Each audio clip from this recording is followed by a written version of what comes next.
سجدہ، اس کی 40ویں آیت۔ الحمدللہ رب العالمین والصلاة والسلام على سید الرسل وخاتم النبیین، اما بعد، اعوذ باللہ من الشیطان الرجیم، بسم اللہ الرحمن الرحیم۔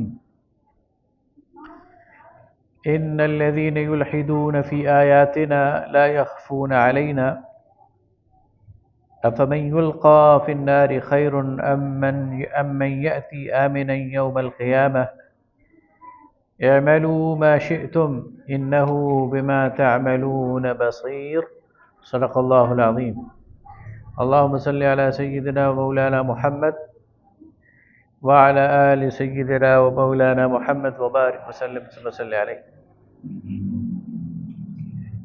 سورہ حامیم السجدہ کی آیت 40 سے آج ہم اپنی بات کا آغاز کر رہے ہیں،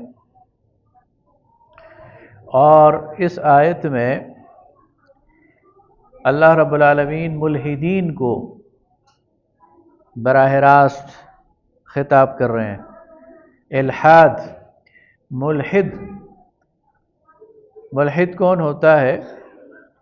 ملحد وہ ہے جو اللہ کی آیات میں شک ڈالنے کی کوشش کرے، اللہ کی آیات کے ساتھ کھیلے، اللہ کی آیات کو الٹا معنی پہنانے کی کوشش کرے۔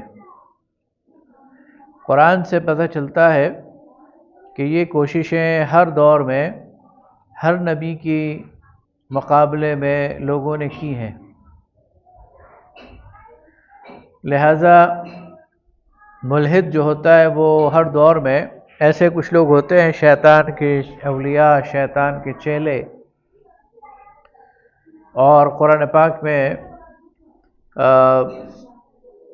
سورہ الانعام میں فرمایا وَكَذَلِكَ جَعَلْنَا لِكُلِّ نَبِيٍّ عَدُوًّا الشَّيَاطِينَ الْإِنسِ وَالْجِنِّ يُوحِي بَعْضُهُمْ إِلَى بَعْضٍ زُخْرُفَ الْقَوْلِ غُرُورًا، کہ اس طرح ہم نے ہر نبی کے دشمن بنائے، جنات میں سے اور انسانوں میں سے، جو ایک دوسرے کو وحی کرتے ہیں، ایک دوسرے کو باقاعدہ اشارے کرتے ہیں اور ایک دوسرے کے ساتھ تعاون کرتے ہیں، اور چکنی چپڑی باتوں کے ذریعے اللہ کی آیات میں ٹیڑھ نکالنے کی کوشش کرتے ہیں۔ تو سب سے پہلے تو یہ بات کہی گئی کہ اِنَّهُ لَكِتَابٌ عَزِیزٌ، اللہ فرماتا ہے ملحدین کی یہ کوششیں اس کتاب پر کارگر نہیں ہوں گی، اس لیے کہ یہ ناقابل شکست کتاب ہے۔ لا يأتيه الباطل من بين يديه ولا من خلفه، باطل نہ اس پر سامنے سے حملہ آور ہو سکتا ہے اور نہ پیچھے سے۔ تنزیل من حکیم حمید، یہ ایک ایسی ذات کی طرف سے نازل شدہ ہے جو حکمت والی ہے اور ستودہ صفات ہے، ساری صفات کی حامل ہے۔ تو یہ ملحدین کیا کرتے تھے اور آج کے ملحد کیا کرتے ہیں؟ اللہ تعالیٰ ایک اور بات بھی ہمارے سامنے سورہ بقرہ میں بھی رکھی اور اس جگہ بھی آگے رکھتا ہے اللہ تعالیٰ کہ ملحد چاہے آج سے 4000 سال پہلے کا ہو، یا ملحد چاہے رسول اللہ صلی اللہ علیہ وسلم کے دور کا ہو، یا ملحد چاہے آج ہمارے زمانے کا ہو، اللہ تعالیٰ فرماتا ہے كَذَلِكَ قَالَ الَّذِينَ مِن قَبْلِهِمْ، یہ باتیں پہلے لوگ بھی کرتے تھے۔ تَشَابَهَتْ قُلُوبُهُمْ، ان کا مائنڈ سیٹ ایک ہے، ان کا سوچنے کا انداز ایک ہے، ان کے گھسے پٹے دلائل ایک ہیں۔ ویسے تو یہ اعتراض کرتے ہیں نا قرآن پر اساطیر الاولین کہ پرانی کہانیاں ہیں، لیکن قرآن تو ظاہر ہے کہ اللہ کی ایک کتاب ہے، کلام معجز ہے، اس میں سابقہ اللہ تعالیٰ نے ہمیں تاریخ بھی بتائی ہے، لیکن خود ان کا حال یہ ہے کہ یہ کوئی نئی بات لے کر نہیں آئے۔ جو اعتراض 4000 سال پہلے کا ملحد کرتا تھا، جو آج سے 1500 سال پہلے کا ملحد کرتا تھا، وہی آج کا ملحد بھی کر رہا ہے۔ ان کے اعتراض میں اور ان کی دلیل میں کوئی نیا پن، کوئی جدت نہیں آئی، وہی پرانی گھسی پیٹی باتیں۔ اس وقت بھی یہ بات کرتے تھے کہ یہ جو قرآن ہے یہ اللہ کی طرف سے نازل کردہ نہیں ہے، بلکہ محمد صلی اللہ علیہ وسلم کی تصنیف ہے۔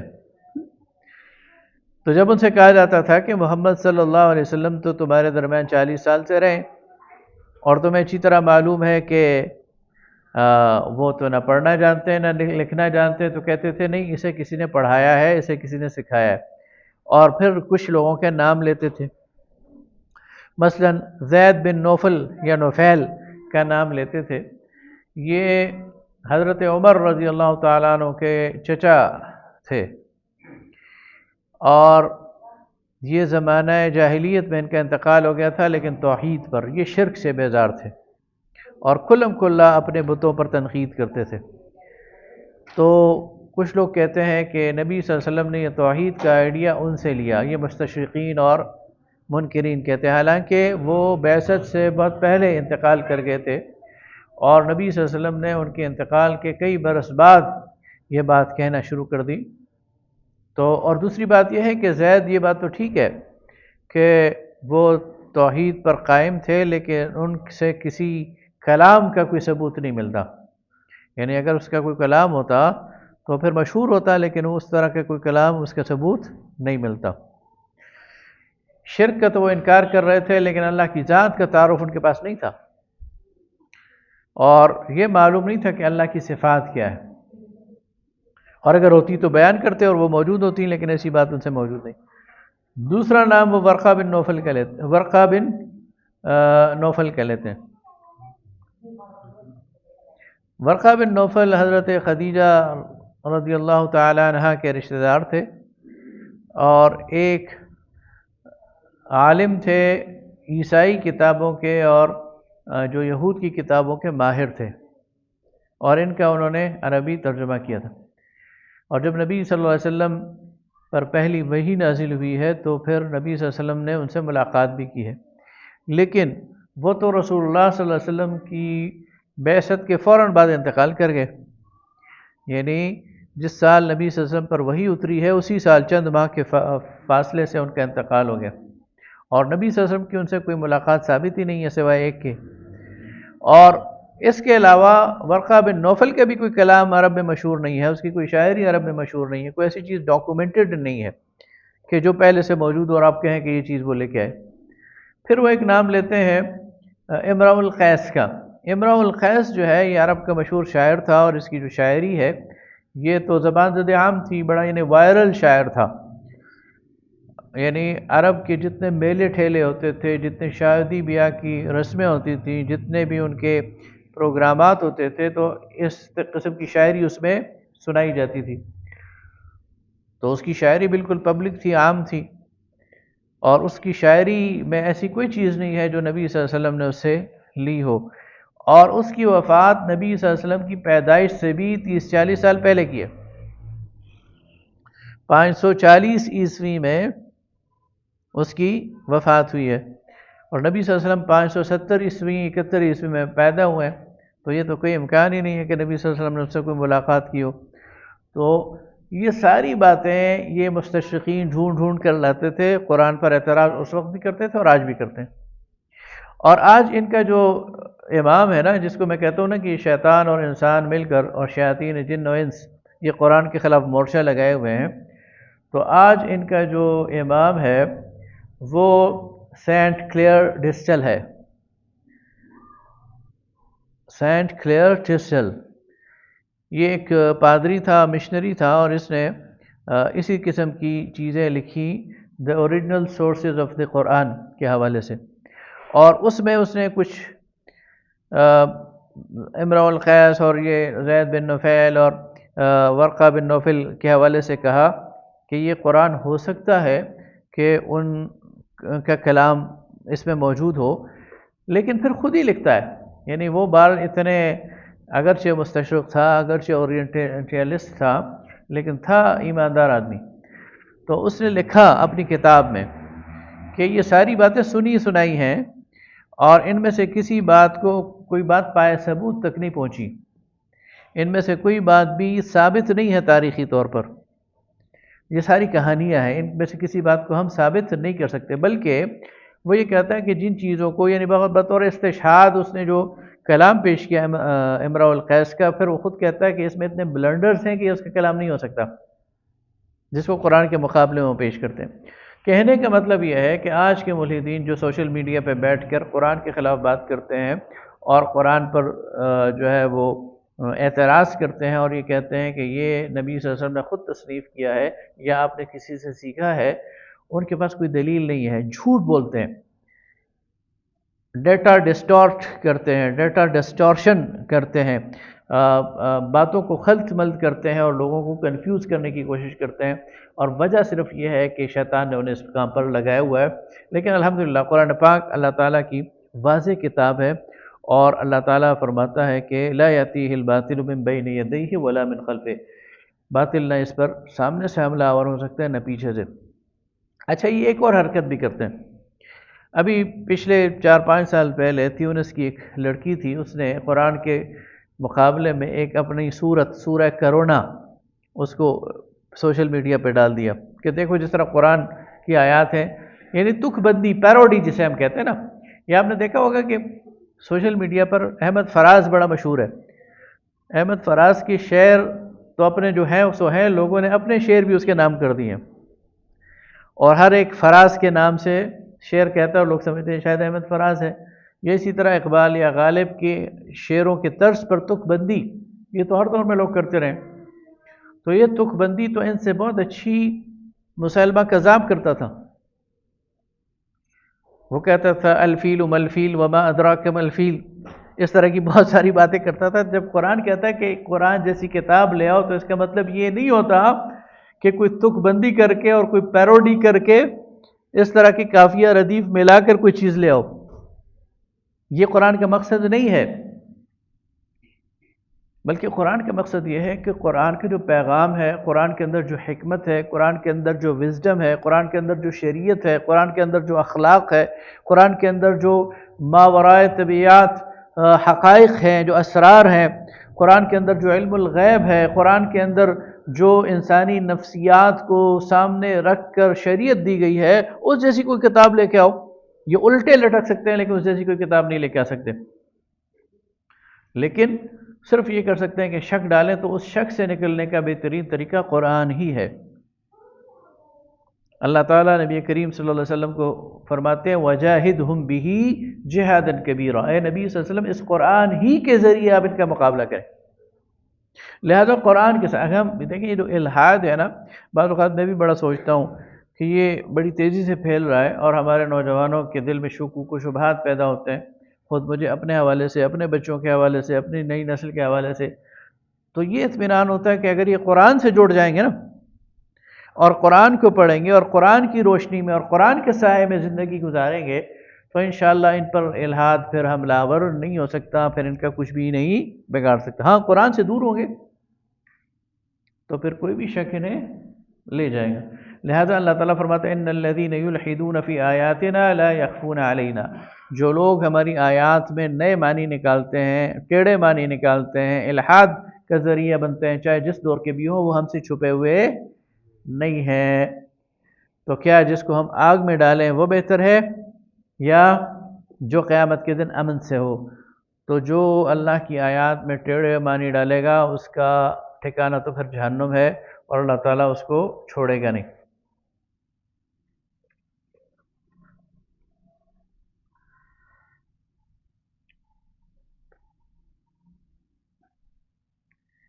آگے فرمایا کہ قیامت کا جو علم ہے یہ اسی کے پاس ہے، اللہ کے پاس ہے، اور وہی ان سارے پھلوں کو جانتا ہے جو اپنے شگوفوں میں نکلتے ہیں، اور اسی کو معلوم ہے کہ کون سی مادہ حاملہ ہوئی ہے اور کس نے بچہ جننا ہے۔ اس سے بتایا جا رہا ہے کہ اللہ تعالیٰ کی ذات باریک بھی ہے، یعنی صرف وہ موٹے موٹے معاملات کو دیکھنے والا نہیں ہے۔ جتنی بڑی کائنات ہے اور جتنا بڑا اس کی گورننس ہے اور جتنا بڑا اس کا انتظام ہے، تو ہونا تو یہ چاہیے نا کہ اس نے تقسیم کر دیا کہ اچھا یہ پورشن تم دیکھو، یہ پورشن تم دیکھو، یہ تم دیکھو۔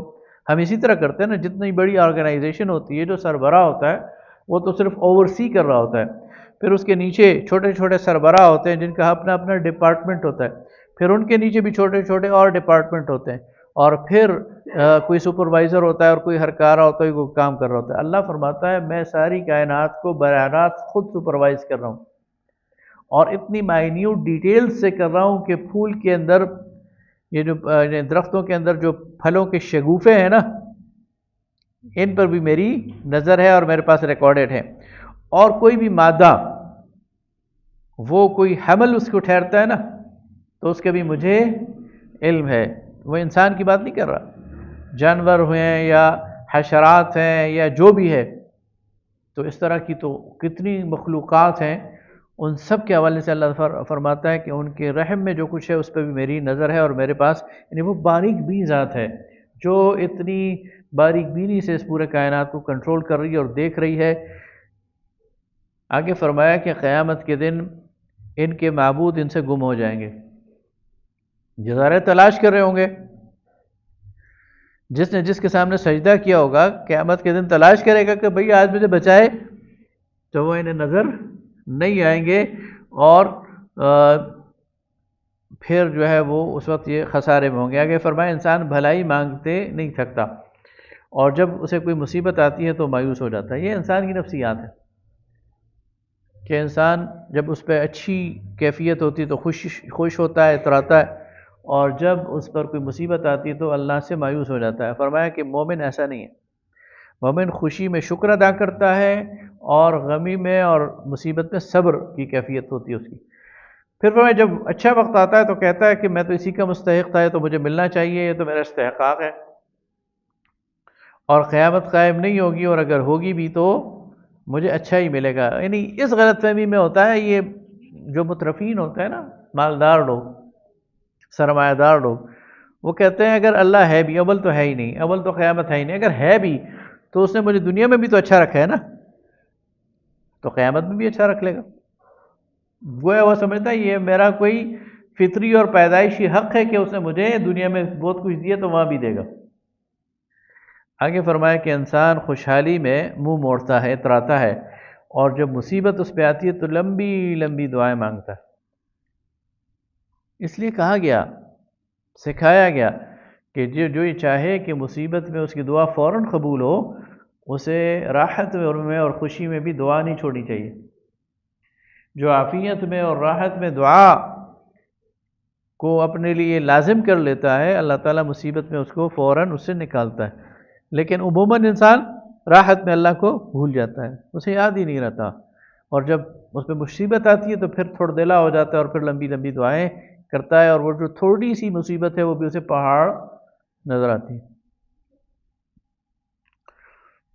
آگے فرمایا اس قرآن کو تم جھوٹ سمجھ کر جھٹلا رہے ہو، حالانکہ اور یقیناً یہ سچ ہے، لیکن تمہارا کیا حال ہوگا کہ جب قیامت کے دن تمہیں معلوم ہو جائے گا کہ یہ سچ ہے، تو پھر وہ شخص جو گمراہی میں دور جا پڑا، اس کی نفسیاتی کیفیت اس وقت کیا ہوگی اور اس کا افسوس کا حال کیا ہوگا۔ آگے آخری بات یہ کہی گئی کہ مسئلہ یہ ہے کہ یہ اپنے رب سے ملاقات میں شک میں پڑے ہوئے، اور اس شک کا علاج اب یہی ہے کہ یہ ادھر جب جائیں گے تو ان کا یہ شک دور ہوگا۔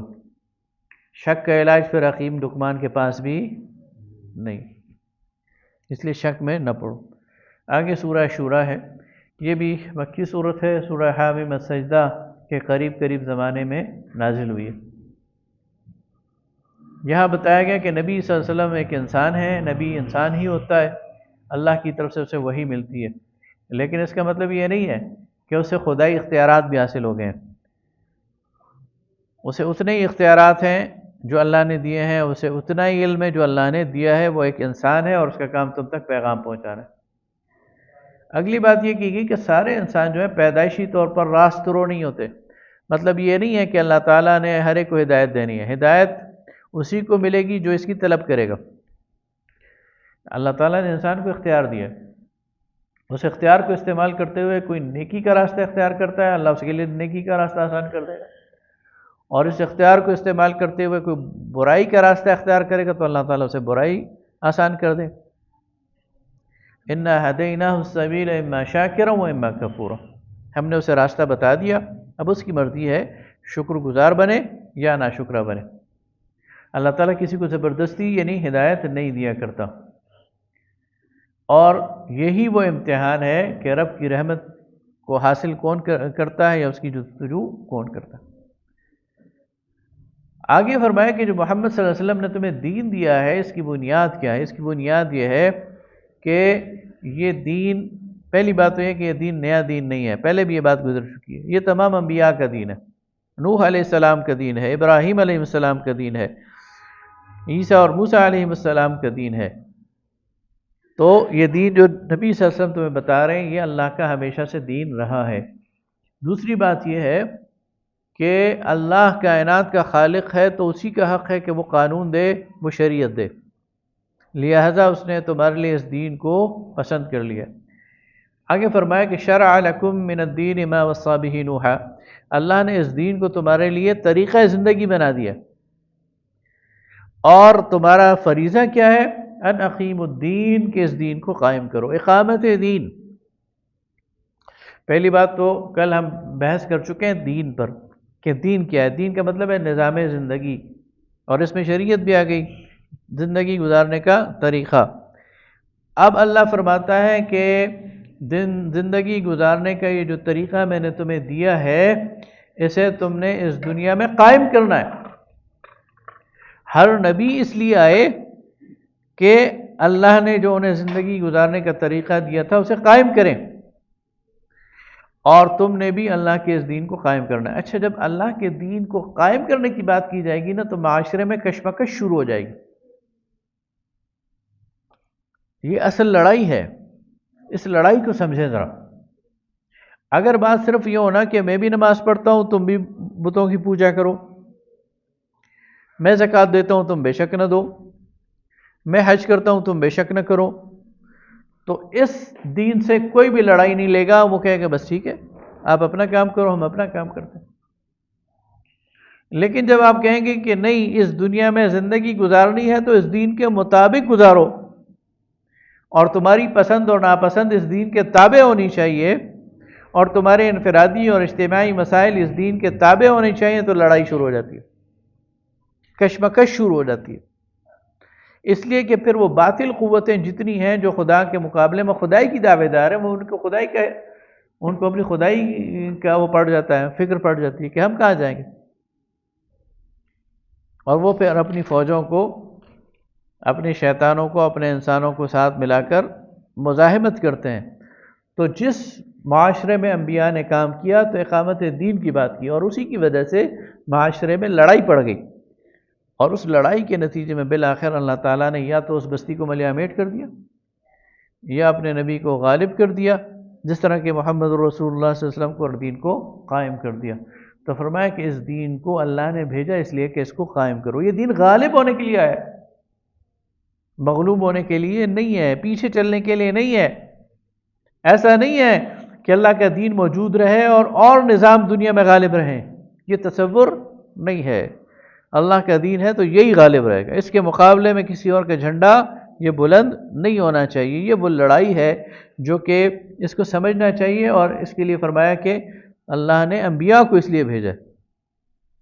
لوگ کہتے ہیں یہ سیاسی بات ہے، یہ سیاسی بات نہیں ہے، سیاست دین کے تابع ہے، حکومت اقتدار دین کے تابع ہے، اور اگر یہ دین کے تابع نہیں ہے تو پھر ہمارے لیے دین پر عمل کرنا مشکل ہے، یہ وہ بات ہے۔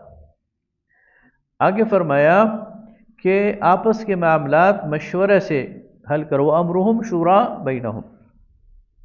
پہلی کیا بات کہی کہ دین کو قائم کرو، دوسرا اب جو حکم دیا جا رہا ہے کہ ان کے تمام معاملات آپس کے مشورے سے چلتے ہیں۔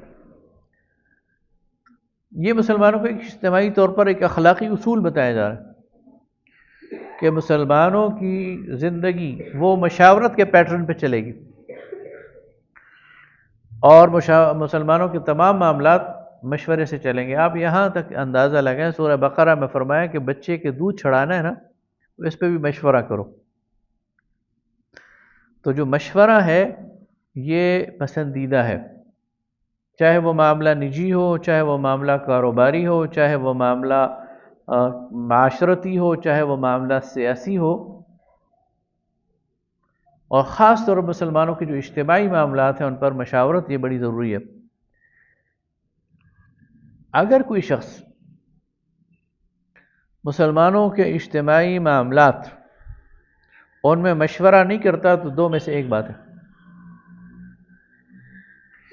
ایک بات تو یہ ہے کہ وہ اپنے آپ کو بڑی چیز سمجھتا ہے، عقل کل سمجھتا ہے، اور وہ سمجھتا ہے مجھے کسی کی مشورے کی ضرورت ہی نہیں ہے، تو یہ غلط ہے۔ کوئی انسان عقل کل نہیں ہے، کوئی انسان بڑی چیز نہیں۔ دوسری بات یہ ہو سکتی ہے کہ اگر کوئی شخص اپنی رائے مسلط کر رہا ہے تو اس کا مطلب یہ ہے کہ وہ اپنے کسی مفاد کا تحفظ کر رہا ہے۔ اس لیے مسلمانوں کے اجتماعی معاملات میں مسلمانوں پر کسی ایک فرد کو یہ اجازت دے دینا کہ وہ اپنا مفاد سب پر لاگو کر دے، یہ سب کے ساتھ زیادتی ہے، یہ ان کے حقوق کی خلاف ورزی ہے، ان کے حقوق کو غصب کرنا ہے۔ اس لیے منع کیا گیا کہ مسلمانوں کے اجتماعی معاملات کسی ایک فرد کی بنیاد پر حل نہیں ہوں گے، بلکہ اس میں مشورہ ہوگا۔ مشورے سے کیا ہوگا کہ مشورے سے ایک تو سب لوگوں کے ذہن میں جو کچھ ہے وہ نکل آئے گا اور جو بہترین بات ہے اس پہ عمل ہوگا، اور دوسرا ایک کسی ایک کا مفاد سب کے سامنے نہیں ہوگا بلکہ جو اجتماعی مفاد ہے وہ سب کے سامنے ہوگا۔ اس لیے فرمایا وَأَمْرُهُمْ شُورَىٰ بَيْنَهُمْ۔ آگے فرمایا وَاسْتَقِمْ كَمَا أُمِرْتَ وَلَا تَتَّبِعْ أَهْوَاءَهُمْ۔ اے نبی صلی اللہ علیہ وسلم، آپ کو جو ہدف دے دیا گیا ہے اقامت دین کا، اور جو ہدف دے دیا گیا ہے أَمْرُهُمْ شُورَىٰ بَيْنَهُمْ، اس پر قائم رہیں۔ آپ نے اس پر استقامت دکھانی، کیوں یہ باتیں ہی ایسی کہ اس پہ مزاحمت ہوگی، اس میں ٹکراؤ ہوگا، تو آپ نے اس مزاحمت کو فیس کرنا، اس ٹکراؤ کو فیس کرنا ہے، اور اس ٹکراؤ سے اور اس مزاحمت سے واپس اس کو چھوڑنا نہیں ہے، اس ہدف کو یہ حاصل کرنا ہے۔ وَلَا تَتَّبِعْ أَهْوَاءَهُمْ، اور ان کی خواہشات کی پیروی نہیں کرنا، یعنی اس ہدف سے کم کسی چیز پر راضی نہیں ہونا۔ یعنی کفار کیا کہتے تھے؟ کل گزر چکا ہے کہ وہ جو عتبہ بن ربیعہ تھا وہ آیا تو اس نے کیا کہا؟ سرداری چاہیے ہم دے دیتے ہیں، مال چاہیے ہم دے دیتے ہیں، کوئی بیماری ہے ہم علاج کر لیں گے، لیکن تم اپنے خداؤں کو پوچھتے رہو، ہم اپنے خدا کو، بس ختم۔ یہاں بتایا جا رہا ہے کمپرومائز نہیں کرنا، ان کے ساتھ گیو اینڈ ٹیک نہیں کرنا۔ وَدُّوا لَوْ تُدْهِنُوا فَيُدْهِنُونَ، یہ چاہتے ہیں کچھ تھوڑا سا آپ جھک جائیں، کچھ یہ جھک جائیں۔ فرمایا وَاسْتَقِمْ كَمَا أُمِرْتَ، آپ نے تو وہی کام کرنا جو آپ کو حکم دیا گیا، اس میں گیو اینڈ ٹیک کی، اس میں کمپرومائز کی، اس میں کسی جرگے کی کوئی بات نہیں۔ جرگے میں کہتے ہیں درمیانی راستہ نکال لیتے ہیں، یہ بھی ناراض نہ ہو، یعنی جو جرگوں کا ہم نے بعض اوقات اصول بنایا ہوتا ہے نا کہ دونوں پارٹیاں راضی ہو جائیں، یہ غیر اسلامی ہے۔ دونوں پارٹیاں ایک وقت پر حق پہ نہیں ہوتی، ایک حق پہ ہوتا ہے، ایک باطل پہ ہوتا ہے، تو جو حق پر ہے اس کا ساتھ دینا، جو باطل پہ ہے اسے کہنا کہ تم غلط پہ ہو۔ تو فرمایا کہ مستقیم کما امرتا، جو آپ کو حکم دیا گیا اس پر استقامت کا۔ آگے ہے سورہ الزخرف، یہ بھی مکی صورت ہے اور سورہ شورا کے زمانے میں نازل ہوئی ہے۔ اس سورہ میں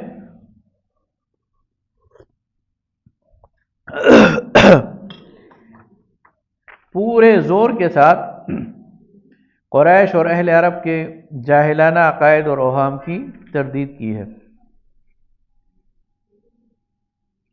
ان کے کیا جاہلانہ اوہام تھے کہ وہ بہت سارے خداؤں کو مانتے تھے۔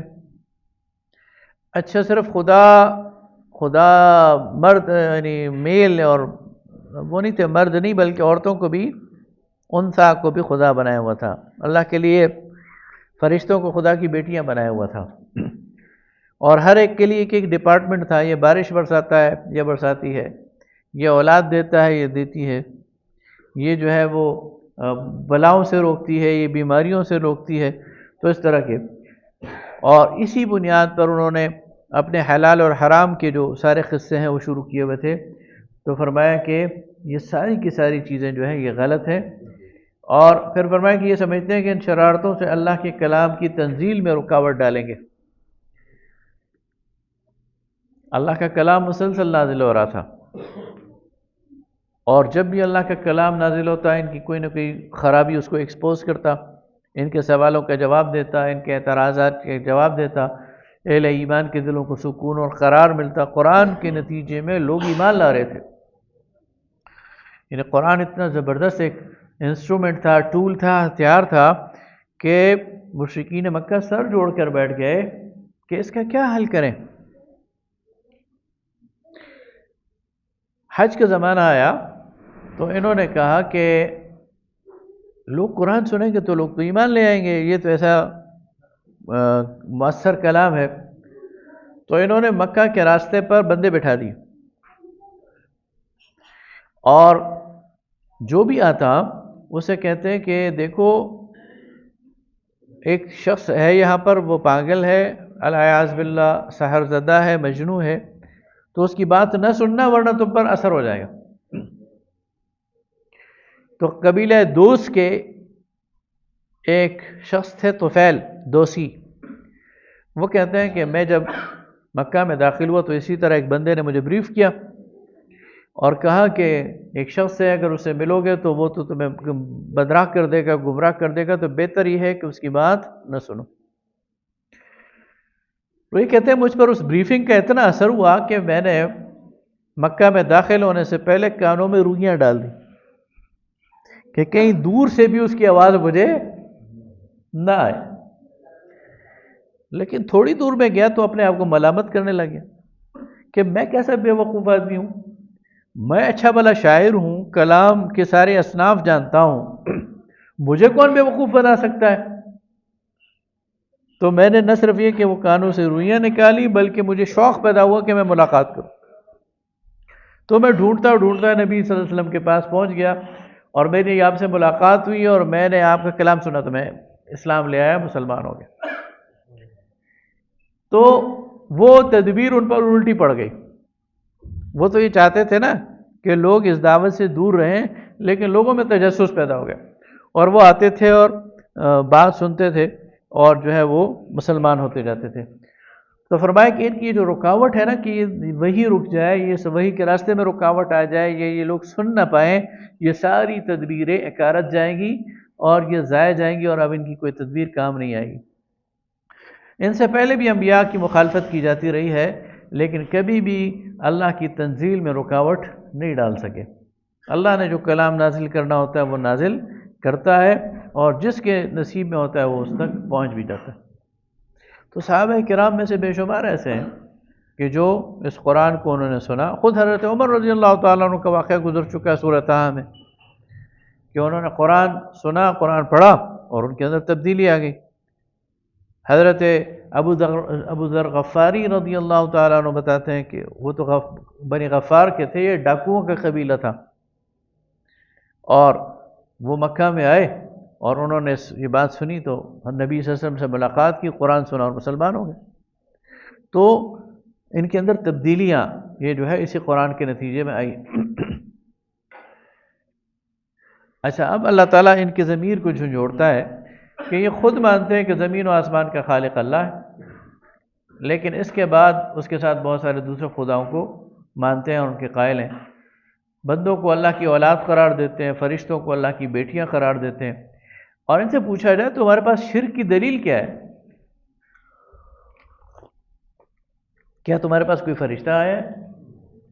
کیا تمہارے پاس کوئی وحی آئی ہے، یا تمہارے پاس کوئی دلیل ہے؟ تو کیا کہتے ہیں؟ ہم نے اپنے آباء و اجداد کو ایسا کرتے ہوئے پایا، یہ دلیل ہے۔ ہم صدیوں سے ایسا کرتے ہوئے لوگوں کو دیکھ رہے ہیں، اور پھر بطور دلیل اور ایک دلیل پیش کرتے ہیں کہ عیسائی بھی تو حضرت عیسیٰ کو خدا مانتے ہیں، حالانکہ حضرت مسیح نے تو اپنی قوم کو کبھی نہیں کہا، یہ گزر چکا ہے کہ میری عبادت کرو، بلکہ وہ تو قیامت کے دن اس کا انکار کریں گے۔ عیسائیت میں بھی یہ یاد رکھیے کہ یہ جو عقیدہ ہے تثلیث کا، یہ سینٹ پال کے ذریعے داخل ہوا ہے۔ حضرت مسیح علیہ السلام کی وفات تو نہیں تھی، حضرت مسیح علیہ السلام کے رفع سماوی سے 70 سال بعد، یعنی اللہ تعالیٰ نے جب انہیں اٹھا لیا آسمان کی طرف 70-80 سال بعد، سینٹ پال جو اصلاً یہودی تھا وہ مسیحی بنا، اور اس نے یہ عقیدے اس میں گھڑے کہ ایک تو مسیح خدا ہے، اور خدا میں شریک کر دیا مسیح علیہ السلام کو اور ان کی والدہ مریم سلام اللہ علیہا کو، اور ساتھ ساتھ مسیح کو نجات دہندہ بنا دیا۔ یعنی سینٹ پال کی بعد مسیحیت بڑی تیزی سے پھیلی ہے، اور کیوں پھیلی ہے کہ سینٹ پال نے شریعت کی پابندی اٹھا دی۔ سینٹ پال نے کہا کہ مسیح چونکہ خدا ہے اور مسیح مستقبل کے قیامت تک کے آنے والے مسیحیوں کے گناہوں کا کفارہ ادا کر چکے ہیں صولی پر چڑھ کر، لہٰذا اب صرف مسیح کو نجات دہندہ مان لو، اس کے بعد پھر جیسی زندگی گزارو، جو مرضی کرو، کوئی شریعت نہیں ہے، کوئی نماز نہیں ہے، کوئی روزہ نہیں ہے، کوئی پابندی نہیں ہے، اس لیے کہ تمہارے گناہوں کا بھی کفارہ ادا ہو چکا ہے، بس مسیح کو نجات دہندہ مان لو، وہ شفاعت کر دے گا اور جنت میں لے جائے گا۔ تو جب اتنا آسان دین ہو جائے، ظاہر ہے انسان کی ایک نفسیاتی ضرورت ہوتی ہے دین، اس کے ان بلٹ ہے کہ اس نے مرنا ہے اور مرنے کے بعد اس سے سوال جواب ہوگا، تو جب اسے یہ پتہ چل جائے کہ بس ٹھیک ہے میرے لیے ایک نجات دہندہ موجود ہے جو مجھے پروٹیکٹ کرے گا، سپورٹ کرے گا، اور میں جو مرضی کرتا رہوں پھر مجھے کون روک سکتا ہے، تو پھر اس تیزی سے یہ مسیحیت پھیلی، اس وجہ سے۔ اس سے پہلے مسیحیت بالکل محدود تھی، تو اس کو دلیل بنایا جا رہا ہے یہ مشرکین مکہ بھی، کہ چونکہ وہ بھی تو خدا کو، مسیح کو انہوں نے خدا بنا لیا، تو یہ دلیل ہے۔ فرمایا کہ یہ غلط بات ہے، مسیح نے کبھی اس کا دعویٰ نہیں کیا تھا۔ آگے پھر جنت اور جہنم کے جو مناظر ہیں وہ بیان کیے گئے اور بتایا گیا کہ جو جنت ہے اس میں کس قسم کی نعمتیں ہوں گی۔ آگے سورہ دخان ہے۔ سورہ دخان جو ہے سورہ زخرف کے ساتھ ہی اسی زمانے کی نازل شدہ ہے۔ اس میں فرمایا کہ ہم نے اس کتاب کو ایک مبارک رات میں اتارا۔ اس آیت سے بعض لوگوں نے یہ غلط فہمی ان کے اندر پیدا ہوئی ہے کہ شاید یہ کوئی الگ رات ہے اور شب قدر کوئی الگ رات ہے، اور وہ جو شعبان کی نصف شعبان ہے اس طرف اس کو لے کے جاتے ہیں، لیکن یہ ٹھیک نہیں ہے۔ یہاں جس لیلۃ المبارکہ کی بات ہو رہی ہے یہ دراصل لیلۃ القدر ہے، جو رمضان کی آخری عشرے کی طاق راتوں میں سے کوئی ایک رات ہے، جس کے بارے میں انا انزلناہ فی لیلۃ القدر میں اللہ تعالیٰ نے اس کو اتارا۔ تو فرمایا کہ اس کتاب کو ہم نے ایک مبارک رات میں اتارا، اور یہ پیغام ہے کائنات کے رب کی طرف سے، لیکن یہ لوگ شک کر رہے ہیں، اور اس کا علاج اس کے سوا کیا ہے کہ یہ انتظار کریں۔ اب یہاں بھی اللہ تعالیٰ شک کو، ظاہر شک ایسی بیماری ہے کہ جو ایک دفعہ داخل ہو جائے تو پھر وہ نکلتا کم ہے، تو شک سے جان چھڑانی چاہیے، اور شک کا مقابل ہے یقین۔ شک کا مطلب ہے کہ مقابلے پہ ہے کہ ہم اپنے رب پر اعتماد کریں اور اس کی کہے کو سچا مانے، چاہے ہمیں سمجھ آئے یا نہ آئے۔ شیطان کا کام یہ ہوتا ہے کہ وہ انسان کو ان سوالات کی طرف لے کے جاتا ہے جو اس کی عقل کی گرفت سے باہر ہے۔ اب عقل، اللہ کی جو ذات ہے وہ میری عقل کی گرفت سے باہر ہے، موت کے بعد کے جو حالات ہیں وہ میری اور آپ کی عقل کی گرفت سے باہر ہیں۔ ہمیں اس پر وہی یقین کرنا چاہیے جو اللہ نے ہمیں بتا دیا۔ اگر ہم اس پر یقین نہیں کریں گے اور خود سے ان کے لیے کوئی ڈھونڈنے کی کوشش کریں گے تو ہمیں نہیں ملے گا کچھ۔ یہ شیطان کا پہلا حربہ۔ تو فرمایا کہ اگر یہ اس قرآن کے بارے میں اور قیامت کے بارے میں اور آخرت کے بارے میں شک میں ہے تو پھر قیامت کا انتظار کریں، ان کے شک کا علاج پھر وہی ہوگا۔ ان کی جو تکلیف ہے اس کا پھر علاج جہنم کی آگ ہے، وہ جب دیکھیں گے تو ان کی طبیعت درست ہو جائے گی۔ فَبَصَرُكَ الْيَوْمَ حَدِيدٌ، آگے سورہ قاف میں آتا ہے کہ پھر اس کی انسان کی جو آنکھیں نا وہ تیز ہو جائیں گی، پھر اسے سمجھ آ جائے گی، لیکن اس وقت سمجھ آنے کا فائدہ نہیں ہوگا۔ آگے فرمایا کہ عذاب کے لیے یہ جلدی کرتے ہیں، تو جب وہ عذاب آ جائے گا اور دھواں چھا جائے گا تو پھر یہ عذاب کے ٹلنے کی دعائیں کریں گے اور کہیں گے اللہ اس عذاب کو ٹال دے۔ فرمایا کہ پھر عذاب ٹلے گا نہیں، جب وہ آ جائے گا تو پھر آ جائے گا۔ آگے فرمایا کہ فرعون وہ بھی اتراتا تھا اور وہ بھی بڑا گھمنڈی تھا، اور اس نے جو ہے وہ چیلنج کیا ہوا تھا اللہ کے نظام کو، اللہ کے رسول کو، لیکن کیا ہوا؟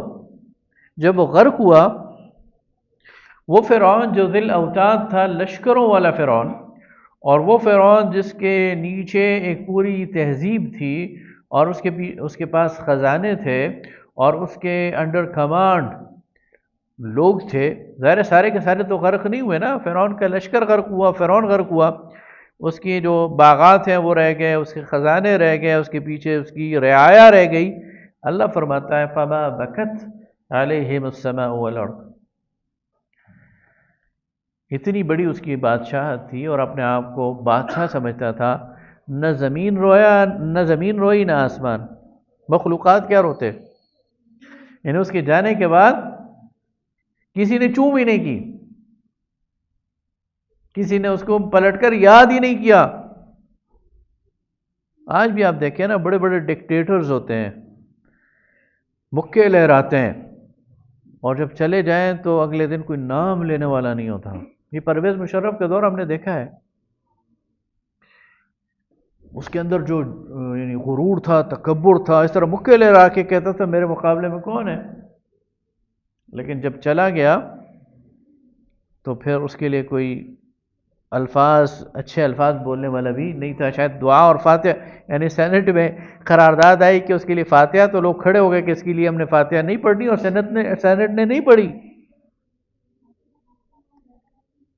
پھر کسی نے اس کے لیے فاتحہ بھی نہیں پڑھی۔ جنازے میں بھی گنے چنے لوگ شامل ہوئے، تو قرآن کہتا ہے کہ ایسے لوگ چلے جاتے ہیں جن کا اقتدار عروج پہ ہوتا ہے، اگر وہ ظلم کرتے ہیں چلے جاتے ہیں تو پھر نہ آسمان روتا ہے، نہ زمین روتی ہے، نہ مخلوقات بھی پرواہ کرتے ہیں۔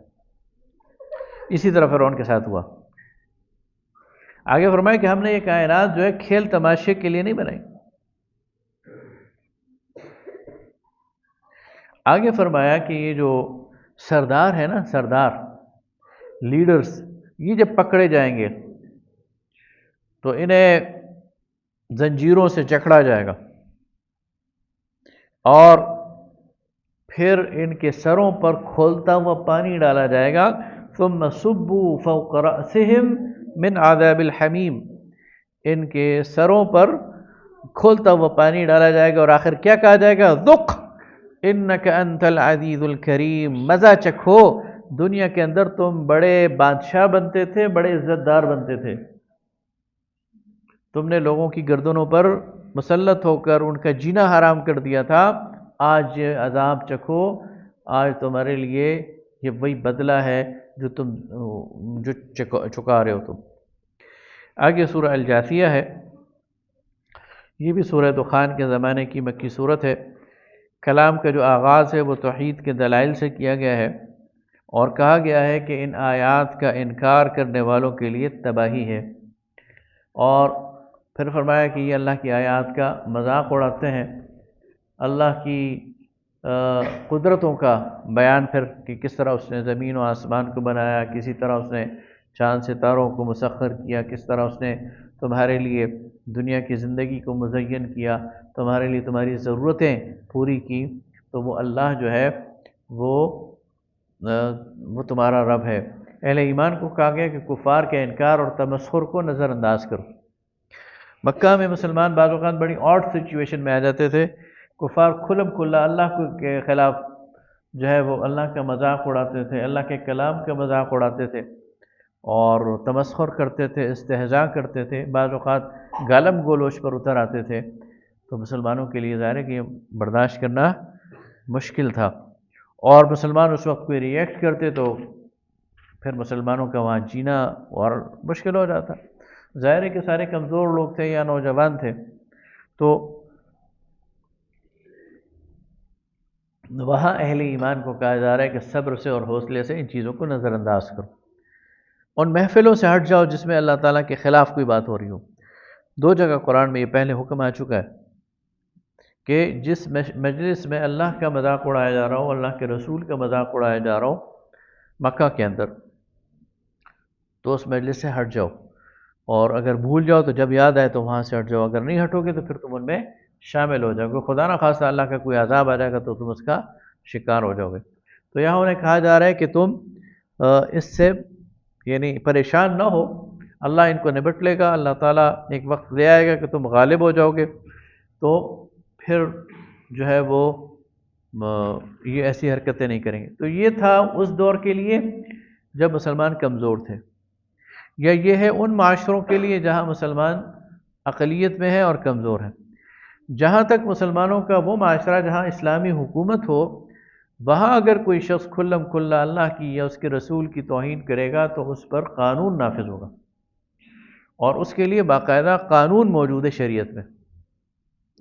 یعنی یہ بات میرے اور آپ کے لیے اور ہمارے معاشرے کے لیے نہیں ہے، یہ اس معاشرے کے لیے جہاں مسلمان کمزور ہیں یا اس وقت کمزور تھے، تو ان کو راستہ دیا گیا کہ تم نظر انداز کرو، اس پر ریئیکٹ نہ کرو۔ لیکن آج مسلمانوں کے معاشرے میں جہاں مسلمانوں کی حکومت ہو، مسلمانوں کا قانون ہو، مسلمان حکمران ہو، کسی کو یہ اجازت نہیں دی جا سکتی کہ وہ اسلام کی جو شعائر ہیں ان کا مذاق اڑائے، اللہ کا، رسول کا، قرآن کا۔ اگر وہ ایسا کریں گے تو پھر ان کے خلاف قانون حرکت میں آئے گا، ہاں فرد حرکت میں نہیں آئے گا، یہ بات بالکل واضح ہے۔ یعنی اسلام کسی فرد کو انفرادی طور پر یہ اجازت نہیں دیتا کہ وہ اٹھ کر کسی کو قتل کر دے کسی بھی وجہ سے، ایون وہ اپنے قاتل کو بھی، یعنی اپنے باپ کے قاتل کو بھی خود قتل کرنے کا اختیار نہیں رکھتا۔ اسے یہ کام عدالت کے ذریعے کروانا ہے اور قانون کے ذریعے کروانا ہے، چاہے اس میں دیر لگے، سویر لگے، اور چاہے اس میں اسے تکلیف ہو، لیکن اسلام کسی فرد کو اجازت نہیں دیتا کہ خود قانون کو ہاتھ میں لے۔ اس کی وجہ یہ ہے کہ اگر ہر فرد خود قانون کو اپنے ہاتھ میں لے گا تو فساد پھیل جائے گا، پھر اجتماعی نظم بکھر جائے گا۔ تو جہاں اس اجتماعی نظم موجود ہے اسے ٹھیک ہونا چاہیے، عدالت کو فیصلے جلدی کرنے چاہیے، سپیڈی ہونا چاہیے، اور اسلامی قانون ہو تو پھر عدالت فیصلے جلدی کرتی ہے، پھر مہینے نہیں لگتے، پھر دن لگتے ہیں اور فیصلے ہو جاتے ہیں اور وہ صحیح ہوتے ہیں۔ لیکن کہیں اگر عدالت لنگر آن کرتی ہے تو یہ جواز نہیں ہے کہ انسان قانون کو اپنے ہاتھ میں لے لے، اسے صبر کرنا چاہیے۔ تو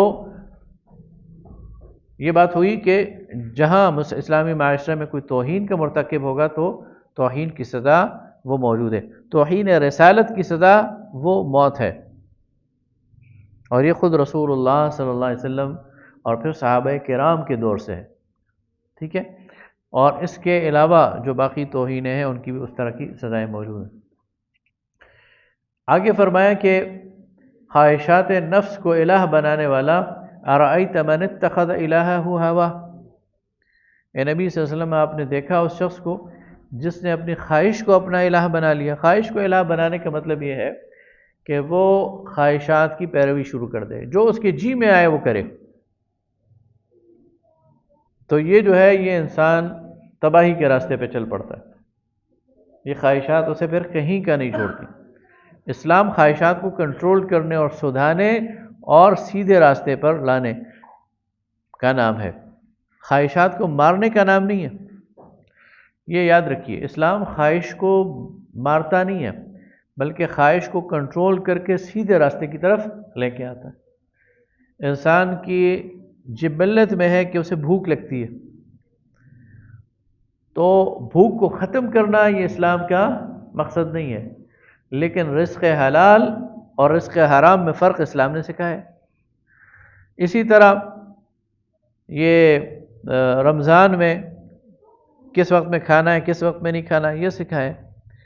تو رزق کے حلت اور حرمت کے قوانین کا جو شخص خیال رکھے گا اسے پھر پیٹ بھر کے کھانا چاہیے، کوئی اس میں حرج نہیں ہے۔ اسی طرح جو انسان کی صنفی خواہشات ہیں مرد اور عورت کی، تو اسلام اسے مارتا نہیں ہے لیکن اسے نکاح میں منضبط کرتا ہے، اور اس کے علاوہ جو چیزیں ہیں اس کو حرام قرار دیتا ہے۔ تو خواہشات کو حدود کے اندر برتنا یہ انسانی تقاضا ہے، اسلام اس کی پوری اجازت دیتا ہے، لیکن جب یہ حد سے بڑھ جائیں اور ان حدود کو کراس کریں جو اللہ نے مقرر کی ہیں تو پھر یہ حرام ہو جاتی ہے اور یہ بندہ خواہشات کا بندہ بن جاتا ہے، اور پھر یہ خواہشات روکتی نہیں، یعنی ان کی کوئی حد نہیں ہے۔ پھر انسان جب خواہشات کے پیچھے پڑ جاتا ہے نا تو خواہشات کی کوئی لمٹ نہیں ہے، اس لیے ایک بندے کو اپنے آپ کو روک کر رکھنا چاہیے اور اپنے آپ کو قابو میں رکھنا چاہیے۔ تو فرمایا کہ تم نے دیکھا اس شخص کو جو خواہشات کو جو ہے وہ اپنا الہ بناتا ہے اور اللہ نے اسے گمراہ کر دیا اس کے علم کے باوجود۔ ایک شخص ہے وہ بظاہر عالم نظر آتا ہے اور علم سے یا مراد قرآن و سنت کے علم ہے، وحی اور رسالت کے علم ہے، بعض لوگ اس کا علم رکھتے ہوئے بھی خواہشات کے پیچھے پڑ کر گمراہی میں پڑ جاتے ہیں۔ تو علم کسی کو نہیں بچا سکتے، یاد رکھیے۔ اللہ کا خوف ہے جو انسان کو بچاتا ہے. اللہ کا خوف نہ ہونا تو علم بچانے والا نہیں ہے.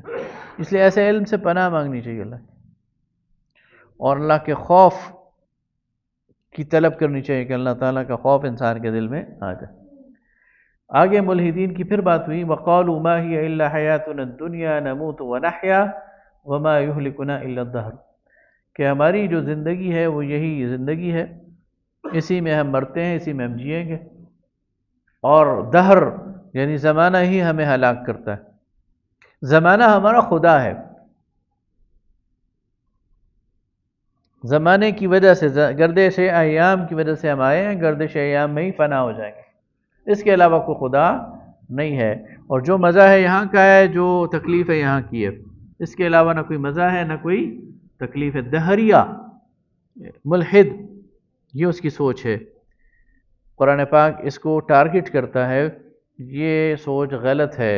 ہمارا رب ہے، ہمیں اس کرۂ ارض پر لانے والی ذات ہمارا رب ہے. وہ پوری پلاننگ کے ساتھ، پوری اسکیم کے ساتھ ہمیں یہاں لے کر آیا ہے. وہ یہاں ہمیں آزما رہا ہے، اور جب ہم یہاں سے واپس جائیں گے تو اسی کے پاس جائیں گے. اس دنیا میں ہمارا اختتام نہیں ہوگا، بلکہ اس دنیا سے ہمارا انتقال ہوگا. ہم منتقل ہوں گے، ہم شفٹ ہوں گے اس جگہ سے لے دوسری جگہ پر. اور اس کو قرآن پاک جو ہے وہ بار بار اس چیز کو اسٹیبلش کرتا ہے، اس پر ایمان کو مضبوط کرتا ہے. یہ جو دہریے ہوتے ہیں نا، یہ حاصل کرنا کیا چاہتے ہیں؟ نہیں، شریعت ان کے راستے میں کیا رکاوٹ ڈالتی ہے؟ کیا فرق پڑتا ہے؟ مثلا میں بھی زندگی گزار رہا ہوں، ایک دہریہ بھی زندگی گزار رہا ہے.